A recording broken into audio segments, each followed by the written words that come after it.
자, 하나님 말씀 오늘 마태복음 9장 18절서부터 26절까지 말씀을 보겠습니다. 마태복음 9장 18절서부터 26절까지 말씀을 제가 봉독합니다. 예수께서 이 말씀을 하실 때에 한 관리가 와서 절하며 이르되 내 딸이 방금 죽었사오나 오셔서 그 몸에 손을 얹어 주소서. 그러면 살아나겠나이다 하니 예수께서 일어나 따라가심에 제자들도 가더니 12해 동안이나 혈루증으로 앓는 여자가 예수의 뒤로 와서 그 겉옷갈을 만지니 이는 제 마음에 그 겉옷만 맞아도 구원을 받겠다 함이라. 예수께서 돌이켜 그를 보시며 이르시되 딸아 안심하라 내 믿음이 너를 구원하였다 하시니 여자가 그 즉시 구원을 받으니라. 예수께서 그 관리 집에 가사 피리 부는 자들과 떠드는 무리를 보시고 이르시되 물러가라 이 소녀가 죽은 것이 아니라 잔다 하시니 그들이 비웃더라. 무리를 내보낸 후에 예수께서 들어가사 소녀의 손을 잡으심에 일어나는지라. 그 소문이 그 온 땅에 퍼지더라. 아멘. 자, 마태가 들려주는 예수님 이야기, 복음 이야기. 오늘은 예수님을 만나는 통로, 예수님을 만나는 통로 이렇게 정해봤어요. 한번 따라합시다. 예수님을 만나는 통로. 네. 우리가 인생을 살다 보면요, 평탄하면 평탄한 대로, 또 어려우면 어려운 대로 이런저런 많은 일들이 있는데 그 중에서 별로 마음에 좋아하지 않는 말인데도 그래도 여러분들이 문구나 책 제목 같은 거 많이 보셨을 거예요. 고통에는 뜻이 있다. 고난이 보석이다. 고통에는 뜻이 있다. 고난은 복이다. 고난은 보석이다. 남들에게 하기는 좋아요. 고통에는 다 뜻이 있고 고난은 보석이야. 막상 그게 자기 일이 되면 별로 안 좋아요. 고통이면 고통이지 무슨 고통이 뭐가. 그리고 고난이 보석이라고? 나는 그러면 그런 보석 별로 안 좋아해. 이럴 거예요, 다들. 그런데 여러분, 우리가 고난이라고 하는 것이, 고통이라고 하는 것이 실제거든요, 실제. 남들이 할 때는 그렇게 고통엔 다 뜻이 있어 하지만 내가 고통받을 때 이 실제 고통을 당하면, 고난을 당하면 이건 쉽지가 않다는 거예요. 크고 작든 간에 무시할 수 없는 것이 내가 당하는 고난이 고통인데 하나님 말씀도 그렇습니다.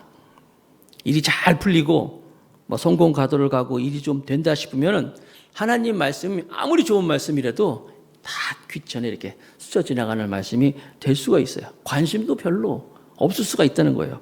그런데 아이러니하게도 내가 힘든 일을 만나면, 내가 감당하지 못하는 그런 일이 생기면 우리 영혼이, 여러분 우리가 죄성이 있기 때문에 힘들지 않을 때는 그냥 말씀이 나보다 하는데 정말 어렵잖아요. 그러면 그 말씀 앞에 그 말씀이 막 귀를 기울여지고 또 그 말씀 앞에 내가 무릎을 꿇는 경우가 많이 있어요. 최근에 어떤 한 집사님 얘기를 들었는데 그 집사님은 이제 정년 퇴직할 때가 됐는데 준비해 놓은 게 아무것도 없었어요. 뭘 자기는 나름대로 했다고 하는데 자기 생각할 때 너무 부족한 거예요. 대부분 그렇잖아요. 연세 드신 분들이 정년, 우리 나이 드신 분들 열심히 했거든요. 열심히 최선을 다해서 일을 했는데 나라는 잘 살게 됐어. 나라가 잘 살면 나도 잘 살 줄 알았는데 막상 내가 나이 들어보니까 별게 없더라는 거예요. 그래가지고 여기저기 일자리를 또 새롭게 친구 아는 분들한테 부탁도 해보고 했는데 별로 효과도 없고 너무너무 막연하더래요. 그럴 수 있잖아요. 그래서 이분이 새벽 예배를 나오더라는 거예요. 생전 새벽 예배 안 나오는 분이 자기도 그냥 여기저기 알아보고 해도 안 되니까 교회를 나가서 기도를 하겠다는 거예요. 근데 그분의 요지는 그거예요. 새벽 예배 나와서 기도를 하는데 그냥 의자에 앉는 것도 아니고 땅바닥에 앉아. 땅바닥에 무릎 꿇고 정말 십자가를 바라보면서 하나님, 주님을 부르는데 이제 요지는 이거예요. 예수님이 거기서 주님을 만났다는 거야. 너 내가 있는데 뭘 걱정하니? 지금까지 내가 지켜주는데 걱정하지 마. 그러면서 이제 그 예수님을 만났다는 그런 얘기인데 중요한 건 여러분 이게 그분만의 이야기겠습니까? 우리가 어렵고 힘들 때 주님을 찾을 수밖에 없는 거예요. 인생의 여정 가운데서 저와 여러분들이 이렇게 고통이라고 하는 것이, 고난이라는 것이 어렵지만 다 싫어하죠. 외면하고 싶지만 오늘 설교 제목이 뭐예요? 예수님을 만나는 통로가 되는구나. 이런 것들 여러분들이 깨닫으시기 바라겠습니다. 오늘 말씀에 그런 얘기예요. 오늘 내용이 어떻게 보면은 참 힘든 인생 가운데서 또 실패자라고 볼 수도 있고 정말 비통한 그런 삶 속에 있는 두 사람이 등장하는데, 한 사람은 야이로, 회당장 야이로의 딸이 죽었어요. 12살짜리예요. 12살짜리. 그리고 또 똑같이 12년 동안 혈류병을 앓고 있던 한 여인이 정말 힘든 인생 가운데서, 야이로의 딸 같은 경우는 죽음이잖아요. 죽음을 이길 수 있는 사람이 누가 있습니까? 이 세상에서 제일 무서운 게 죽음 아닙니까? 죽음의 문제, 이걸 누가 해결할 수 있습니까? 근데 그 죽음 앞에서, 그 고통 가운데서 또 12년 동안 하루 이틀도 아니고 12년 동안이나 혈류병을 앓고 있던 이 여인, 혈류병이라는 것은 이제 여자들이 계속 하혈을 하는 이 부인과 병인데, 12년 동안이요. 한두 해도 아니고 12년 동안 있으니까 거의 불치병이잖아요. 그 불치병을 앓는 이 여인이 그 고통 가운데서 주님을 만나게 됐다. 그런 상황에서 주님을 만났다. 그런 이야기입니다. 그래서 예수님을 만난 것뿐만 아니라 전인적인 해결, 그러니까 영혼의 문제, 하나님의 자녀가 되고 하나님의 영광스러움 가운데 천국 백성으로 나아가는 그런 모습을 이제 오늘 본문이 말씀하고 있는 거예요. 하나님을 만날 수 있다는 것. 오늘 정 목사님이 오늘 가장 중요한 예수님을 만나는 그런 경험하는 시간 갖자고 했는데, 예배가 그런 거예요, 여러분. 예배 한번 잘 들으면요. 예배 한 번만 정말 우리가 잘 들으면 평생이 문제가 해결되는 경우가 있거든요. 오늘 여러분들이 이 야이로의 딸의 죽음 앞에서 야이로가 또 예수님을 만나는 것, 12년 동안 혈류병을 앓던 여인이 예수님을 만난 것처럼 여러분들이 한 편의 말씀을 통하여서, 예배를 통해서 예수님을 만나서 여러분의 인생의 문제가 해결될 수 있기를 주님의 이름으로 축복하겠습니다. 자, 첫 번째 예수님을 만나는 통로가 고난이라는 거예요. 제가 서두에 말씀드린 것처럼 고난, 고통. 지난주에 살펴봤지만 18절 말씀에 이제 지난주에 이렇게 말씀이 시작됩니다. 마태복음 9장 18절입니다. 예수께서 이 말씀을 하실 때, 자, 이 말씀을 하실 때, 이 말씀이 어떤 말씀이? 지난주의 말씀이에요. 기억나세요? 지난주에 세례 요한의 제자들이 예수님께 나와서 금식 문제를 툭 던지고, 그 예수님이 그 새 포도주는 새 부대에 담아다, 그런 쭉 말씀하셨잖아요. 그 생배 조각, 새 부대, 이런 말씀하셨는데, 이제 예수님의 새 시대가 된 거예요. 예수님의 새로운 그 바리새인과 서기가 가지고 있던 그 율법 같던 그런 사람들과 다르게 주님이 오셔서 복음으로 이제 새로운 시대가 되었을 때는, 그때는 새 포도주는 새 부대에 담아야 된다. 왜냐하면 생배 조각이 막 뜯어지기 때문에 새 걸 이렇게 기우고 하면은, 그런 쭉 말씀을 하시는 거예요. 자, 그런 얘기를 하시는 거예요. 다시 18절. 예수께서 이 말씀을 하실 때 한 관리가 와서 절하며 이르되 내 영혼이 내 딸이 방금 죽었사오나 오셔서 그 몸에 손을 얹어 주소서. 그러면 살아나겠나이다. 예수님이 그렇게 금식에 대한 말씀, 새 포도주는 새 부대라 말씀하시는데, 한 관리가 와서 절을 한 거예요. 근데 이 한 관리가 와서 절을 하는데 뭐라고 얘기하냐면, 보니까 18절 뒷부분에 오셔서 그 몸에 손을 얹어 주소서.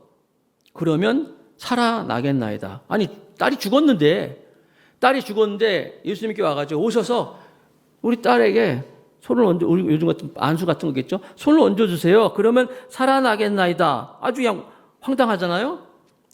이 관리가 누구냐? 이름이 안 나와 있어요. 한 관리가 이름이 안 나와 있는데, 똑같은 기사가, 이게 이제 마태복음이죠. 마태, 마가, 누가, 이 공간복음에 다 기록이 돼 있어요. 그런데 마태라고 하는 사람은 마태복음을 쓸 때, 무슨 글을 쓸 때 항상 대상자가 있잖아요. 대상자가 유대인들을 대상으로 썼어요. 마태는. 누가나 이런 사람들은 이제 헬라인이나 뭐랄까요, 이렇게 대상으로 했지만, 마태는 쓸 때 상당히 노골적으로 유대인들을 대상으로 글을 썼기 때문에 이름을 밝히지 않고 그냥 한 관리라고 나와 있는데, 마가복음에 보면은 마가복음 5장 22절에 보니까 회당장 중에 하나예요. 여러 명의 회당장 중에 하나인 야이로라 하는 이가 와서 예수를 보고 발 아래 엎드리어, 이렇게 말씀하고 있어요. 이름이 나와 있어요. 회당장, 회당이라는 것은, 여러분, 회당이 유대인들의 회당이 좀 이따 자세히 설명하겠지만 회당이 예배드리는 처소 같은 곳이고 또 성전은 제사 드리고 예배하는 곳이지만 회당이라는 게 또 있었어요. 이게 처음에는 없었는데 이스라엘 백성들이 멸망하고 나서 바벨론으로 이제 다 포로로 잡혀가잖아요. 포로로 잡혀가고 나서 이제 그들이 예배 장소가 없으니까 예루살렘 예배 드릴 장소가 없으니까 그들이 이제 모여서 예배를 드리기 시작했어요. 그것이 바로 회당이라는 곳이에요. 본토에는 없었는데 바벨론에서 회당에서 모여서 예배를 드리기 시작하다가 이제 이 사람들이 다 귀환을 했잖아요. 포로 귀환을 한단 말이에요. 고레스가 다 돌아갈 사람 돌아가라 그래서 돌아왔는데 오면서 그냥 오는 게 아니라 회당이라는 제도를 가지고 와버렸어. 그래가지고 이제 예루살렘 성전뿐만 아니라 이제 예루살렘뿐만 아니라 이제 유대 나라 곳곳에 회당이 막 생기기 시작했어요. 그리고 이 회당이 유대에만 있는 게 아니라 디아스포라 나중에 이제 다 흩어집니다. 그래서 사도 바울이 이제 1차, 2차, 3차 전도여행을 할 때 보면 회당에 가서 유대인의 회당에 가서 말씀을 전하는 그런 장면이 나오잖아요. 그러니까 유대인들이 성인입니다. 남자 성인 10명만 모이면 회당이 하나 만들어질 수 있어요. 그래서 사도 바울이 전도여행하면서 유대인들이 회당에 가서 이렇게 말씀을 전하면서 이렇게 복음을 전하는 게 등장하는데 우리나라도 외국 가면은 교회 있잖아요. 교민들 교회는 그냥 교회로만 하는 게 아니라 거기가 일종의 커뮤니티 같은 곳이에요. 펠로우십. 한국 사람들은 가면은 교회 안 다녀도 일단 교회부터 간답니다. 거기 가면 이제 한국 사람도 만날 수 있고 도움도 만날 수 있고 소식도 전하고 김치도 더 먹고 막 이렇게 하나 봐요. 뭐 그런 것처럼 그 회당이 그러니까 보세요. 처음에 없다가 바벨론에 포로 잡혀갔다가 회당 제도가 들어와서 회당이 막 생겼다가 나중에 이스라엘 백성들이 로마가 이제 막 흐트러뜨렸잖아요. 디아스포라 다 퍼지면서 그 각 나라에 또 회당을 세웠어요. 10명만 모이면. 그런데 회당이 없는 지역도 있었어요. 가다 보면 그건 뭐예요? 유대인들이 없다는 얘기예요. 그런데 거기에 회당장 중에 하나인 야이로라 이렇게 나와 있어요. 회당에는 가면 이제 지금 이제 예수님 시대의 회당은 이제 장로들이 있는 거예요. 장로들이 있으면 장로들 중에서 한 10명 정도가 이제 리더급들이 딱 있어요. 그 중에서 특별히 3명 정도를 뽑아요. 그 중에서 한 명을 또 뽑아서 회당장을 삼습니다. 그래서 회당장 중에 이제 야이로라는 사람이 있었다는 거예요. 자, 이 사람은 어떤 사람이에요? 유대인들한테 굉장히 존경을 받는 사람이에요. 관리에 있는 사람이고 또 사람들한테 존경받는 그런 위치에 있는 사람인데 그래서 이 서기관과 바리새인이 예수님이 세리랑 밥 먹을 때 죄인들이랑 밥 먹을 때 막 지적했잖아요. 어떻게 랍비가 세리하고 밥 먹을 수 있느냐? 어떻게 세리가 지난주에 사도가 되는 거 말씀 봤잖아요. 어떻게 죄인하고 밥 먹을 때 막 지적했단 말이에요. 그런데 그런 사람들의 최고 그런 사람들의 장이 이 회당장이라는 거예요. 그래서 마태가 유대인들을 대상으로 쓸 때 유대인들한테 회당장이 예수님께 나와서 절하며 이렇게 요구를 한다? 자기 딸이 죽었는데 서서 우리 딸이 다쳤는데 우리 좀 오실래? 이렇게 아니라 텁썩 엎드려서 절을 하면서 한다? 이건 굉장히 충격적인 얘기란 말이에요. 그래서 다른 마가복음이나 누가복음에 회당장이라 이름 나오는데 마태는 그걸 쓱 숨겼어. 숨기고 그냥 너무나 충격적인 일이니까 그냥 관리 중에 한 명이 나와요. 관리 중에 한 관리 이렇게 퉁쳐서 나가는 거예요. 알겠죠? 근데 사실 그가 누구라고요? 회당장이라고. 다른 곳에서 나오잖아요. 자, 중요한 건 뭐예요? 이 회당장이 이 사람이 예수님께 와서 엎드려서 예수님 믿는 사람도 아니잖아요. 예수님 막 지적하는 그런 무리 속에 있는 사람인데 예수님께 나와서 내 딸이 죽었는데 우리 집에 오셔가지고 손을 얹어 주세요. 얘기하잖아요. 그걸 이제 마태가 얘기하고 있는 거예요. 도저히 예수님 믿을 사람이 아닌데 와서 예수님께 자기 집에 예수님을 초청하면서 자기 딸을 위해서 기도를 해달라고 하는 거예요. 우리 주변에서 보면은 저 사람 예수 안 믿을 것 같은데 교회는 다녀도 예수님 잘 안 믿을 것 같은데 굉장히 뜨겁게 믿는 사람이 있어요. 진짜 위치도 있고 여러 가지로 직업도 좋고 사회적 하여튼 여러 가지 가지고 있는 사람인데 예수님 뜨겁게 잘 믿는 사람이 있어요. 근데 그런 사람들의 특징이 있어. 어떻게 예수님 잘 믿을까? 보면은 공통점이 뭐냐면 겸손할 수밖에 없는 어떤 고난과 보이지 않는 그런 고통 속에서 통과한 사람인 것을 볼 수가 있는 거예요. 특별히 자식들에 대한 고통을 갖고 있는 사람이 많이 있더라고요. 자식들의 고통. 제가 전에 있던 교회에서 교회학교 교장을 굉장히 오래 했어요. 27살부터 교장을 해가지고 거의 뭐 한 30년 동안 한 20년 넘게 교장을 했어요. 아마 우리 교회 이분들 오래 다니신 분들 다 집에 가면은 제 이름으로 졸업장이 다 나가 있을 거예요. 뭐 유치부서부터 하여튼. 그리고 또 청년도 담당했어. 그러니까 유치부서부터 유치부, 유년부, 초등부, 중등부, 고등부, 청년. 그러니까 사람들이 이제 교회학교 교장 오래 하니까 이제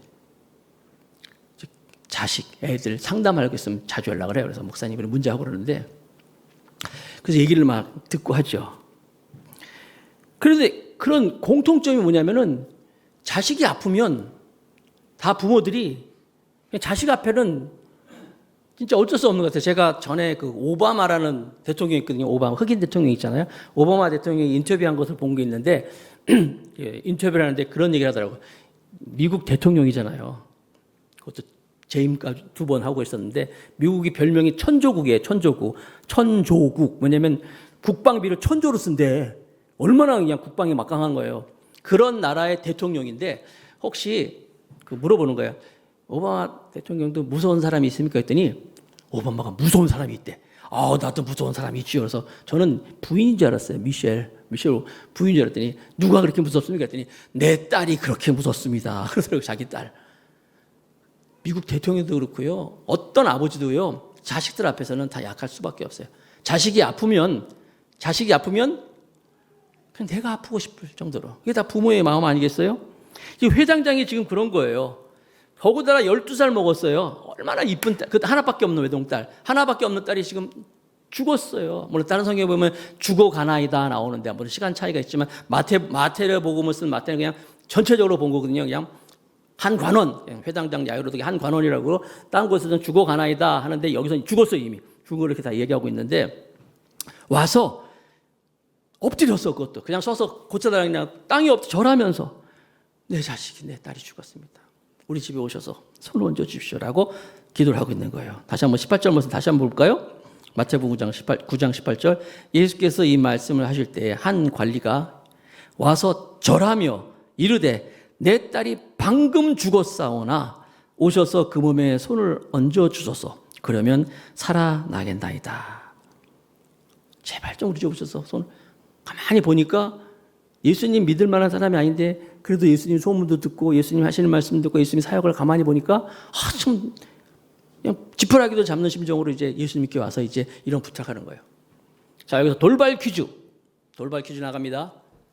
그러면 이 회당장 야이로의 믿음은 어떤 것이었을까? 1번 믿음이 있었다. 2번 믿음이 없었다. 3번 잘 모르겠다. 4번 그냥 목사님 알아서 해주세요. 여러분 이 말씀을 가만히 보면요, 이 야이로의 뭐 믿음이라든지 뭐 그런 차원에서 이렇게 뭐 한 것보다 야이로가 주님께 와서 턱 엎드려서 예수님을 이렇게 간청하는 것은 딸을 위한 마음이에요. 딸이 지금 죽었기 때문에 딸에 대한 그 마음, 딸을 12살 된 그 사랑하는 딸이 무슨 명인지 모르지만 하여튼 끙끙 앓다가 죽었어요. 그러니까 하늘이 무너지는 것처럼 어떻게 할 수 없으니까 그 고통 앞에서 회당장은 예수님께 나올 수 있는 만한 위치가 아니란 말이에요. 누가 보더라도 또 와서도 이렇게 땅에 엎드리면서 얘기할 정도가 아닌데 그런 고통을 만나니까 그런 고난 속에서 야이로는 체면도 필요 없어. 뭐 자기의 사회적인 다 필요 없어. 지금 딸이 죽었어요. 한 가지 사실, 내 딸이 죽었기 때문에 내 딸을 다시 볼 수만 있다면, 내 딸을 내가 다시 안을 수만 있다면, 내 딸과 같이 살 수만 있다면 이 한 가지 마음밖에 없는 거야. 중요한 건 그것밖에 없는 거예요. 그 고난 속에서 고통 속에서 주님께 나와서 그냥 엎드리는 거예요. 엎드려서 내 딸이 방금 죽었사오니 오셔서 그 몸에 손 얹어 주소서. 그러면 살겠나이다. 그래서 여러분 고통은 아까 처음에 말씀드렸잖아요. 고난에는 뜻이 있고 고난은 보속이다. 그러나 여러분 고난은 그래서 또 다른 이야기인데 고난은 변장된 축복이다 이런 말씀도 있어요. 고난이 그냥 고난이 아니에요. 완악하게 굳어진 마음, 어느 누구도 정말 찔러도 뭐 피 한 방울 나올 것 같지 않은 그런 마음을 가진 사람이 할지라도 고난을 당하면 그게 예수님을 만날 수 있는 기회가 될 수 있다는 것을 믿으시기 바랍니다. 큰 고난, 지금 역시 여러분 가운데 나 아무 고난이 없는데, 고난이 없어도 나는 고난이 없어서 지금 아무 일 없는데, 그건 불행 중 다행이 아니에요. 그건 불행이에요. 그리고 위험한 거예요. 고난을 만나면, 저는 오늘 이 말씀을 통해서 이 중에 누구 한 명이라도 고난을 앞에 있는 사람 이 말씀이 들릴 거예요. 그거는 내가 주님을 찾을 시간이에요. 주님을 만날 시간이에요. 와서 주 앞에 엎드리면 그때 그 문제뿐만이 아니라 영원한 문제까지 해결된다는 사실을 믿으시기 바랍니다. 각자 말씀을 통해 한번 적용해 봤으면 좋겠어요. 내게 지금 해결하지 못한 어떤 숙제가 있는가? 나에게 지금 어떤 고난이 닥쳤는가? 내가 바짝 엎드려 할 수밖에 없는 그런 문제가 있는가? 그게 자녀인지 경제적인 문제인지 질병의 문제인지 여러 문제가 있을 거예요. 그때 그 문제만 집중하지 마시고 주님 앞에 나오시기 바랍니다. 그것만 가지고 씨름하면서 밤잠 못 자고 그러지 마시고 주님 앞에 나오면, 주님을 만나면 주님께서 오늘 말씀하신 것처럼 이제 그를 고쳐주는 것뿐만 아니라 그 영혼의 문제도 해결해 줄 줄로 믿습니다. 바로 그때가 예수님을 만나는 시간이다. 고난의 시간은 예수님을 만나는 통로다. 첫 번째였습니다. 자, 두 번째는 옷자락을 만지는 간절함이 담긴 믿음. 그러니까 지금 첫 번째 그 회당장 야이로의 그 간청이 있잖아요. 간절함, 막 내 딸이 지금 죽었사오니 정말 와서 오셔서 손을 얹으면 살아나겠습니다. 이런 고통 속에 있는 간구가 있었다고 한다면, 그거 못지않게 또 다른 한 여인이 등장하는데, 이 여인은 어떤 마음이냐면 마태복음 9장 20절 본문 말씀입니다.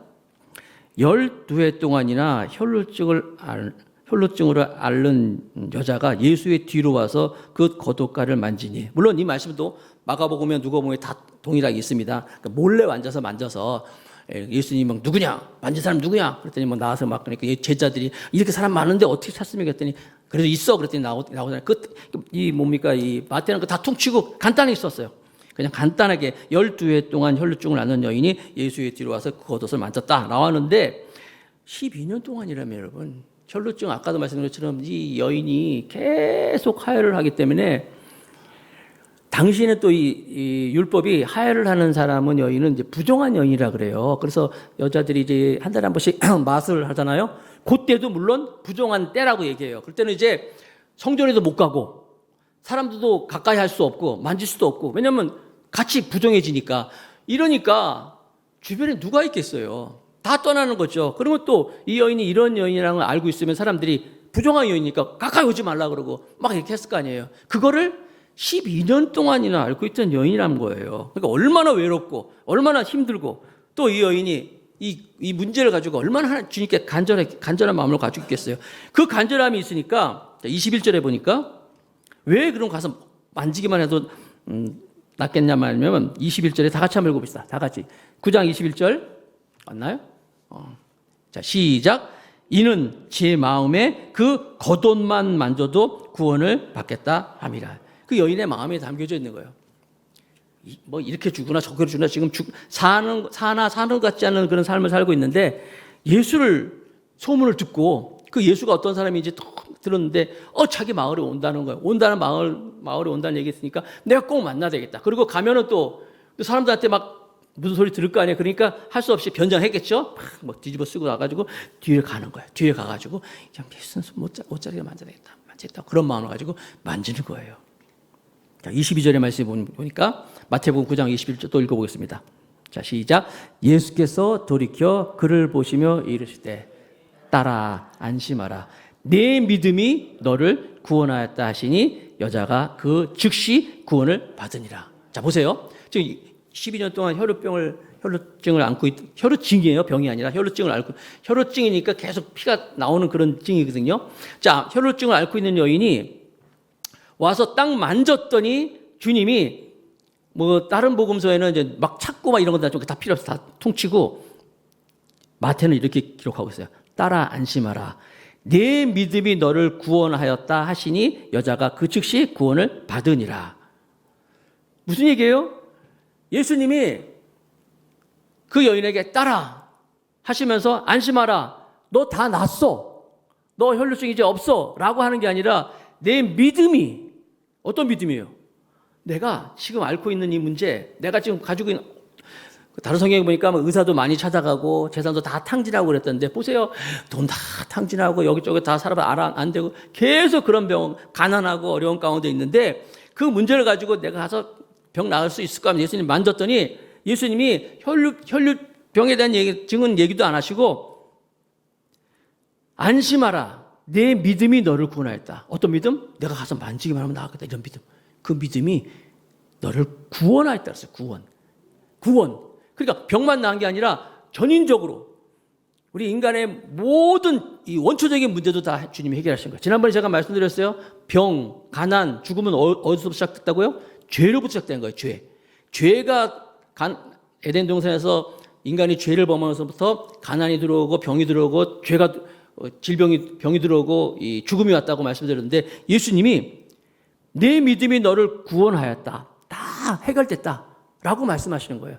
그러면서 마태는 무엇을 얘기하냐면 그러면 이 여인이 이렇게 구원을 받게 된 일과 예수님의 역사가 이루는 이 연결고리가 무엇이냐 할 때 바로 그 연결고리를 믿음으로 본 거예요. 내가 가서 옷자락만 만져도 낫겠다는 이 믿음이 이 믿음, 간절한 믿음이 바로 예수님으로부터 응답받고 병도 해결받고 영혼의 문제 그리고 영원한 생명, 영생의 문제도 해결받았다는 걸 말씀하고 있는 거예요. 바로 이거를 마태는 지금 말씀하고 있는 거예요. 이 여인이 예수님께 나올 때 어떤 마음을 가지고 나왔겠어요? 어쩌면 두려운 마음도 있었을 거예요. 또 예수님이 많은 사람들이 또 여인을 또 어떻게 봤겠어요? 여러 가지로 주저할 만한 일이 있었음에도 불구하고 다 내려놓고 주 옆에 달려 나올 수 있는 간절한 마음. 그 수능 시험 때가 되면 요즘엔 뭐 수시가 있기 때문에 좀 그런데 옛날에 수능 한번 볼 때는요. 진짜 그 수능 시험 굉장히 수능 시험 앞에 놓고 학부모 기도회라고 있는데 제가 전에 있던 교회에서는 이제 학부모 기도회가 있었어요. 워낙 성도들 많으니까 수험생들이 많으니까. 그 학부모 기도회 때는요. 얼마나 뜨거운지 몰라요. 그리고 여러분 그 열정이 얼마나 우리나라가요. 어떤 외국 사람이 우리나라에서 비행기를 딱 탔는데 비행기가 안 뜨더래. 뭐 시간이 됐는데 안 뜬다고 막 투덜투덜대는데 방송이 나오는 거예요. 지금 수능 듣기 평가 중입니다. 그러더래. 그 사람들이 막 투덜대다가 그래 맞아. 가만 아무도 얘기를 안 하더래. 그 외국 사람이 뭐 이런 나라가 다 있어 그러는 거예요. 그 정도로 이 수능 시험이 그런데 그러니까 여러분 교회는 난리가 아니죠. 그런데 어떤 우리 선배 목사님 중에 한 분이 그런 분이 있었어요. 평생 기도도 안 하다가 이날만 되면 뜨거운지 모르겠어. 응? 얼마나 어떤 시간은 100분 넘는 게 있어요. 100분 넘어가는 시간인데도 120분인가 그런 아마 시간이 있는데 그런 시간도요. 지치지 않고 이 엄마들이 또 학부모들이 얼마나 열심히 기도하는지 몰라요. 제가 드리고 싶은 말씀은 뭐냐면 제 선배 목사 하나 있었는데 평소에 생전 교회 한번 안 오던 사람이 말이야 오늘 와가지고 열심히 기도하고 있더라 이런 사람이 있었어요. 근데 그분이 딱 자기 아들이 시험 때가 됐거든요. 그 실장이기 때문에 이 기도회를 이렇게 자기 후배들이 인도하는 기도회란 말이에요. 그런데 잘 안 가거든요. 원래 고참은 후배들 할 때 안 가는데 이분이 거기 들어가가지고 열심히 기도하는 거예요. 저는 교회학교 교장이니까 다 계속 앉아 있는데 그래서 평소에 목사님 평소에 사람들 안 오던 사람들 그렇게 하더니 어떻게 오셨어요? 그랬더니 우리 아들이 오늘 시험 보잖아. 그래서 어때요? 그랬더니 그래도 내가 할 수 있는 게 아무것도 없더라고. 기도라도 해줘. 어떻게 했어? 기도라도 해야지. 여러분 이런 마음 정말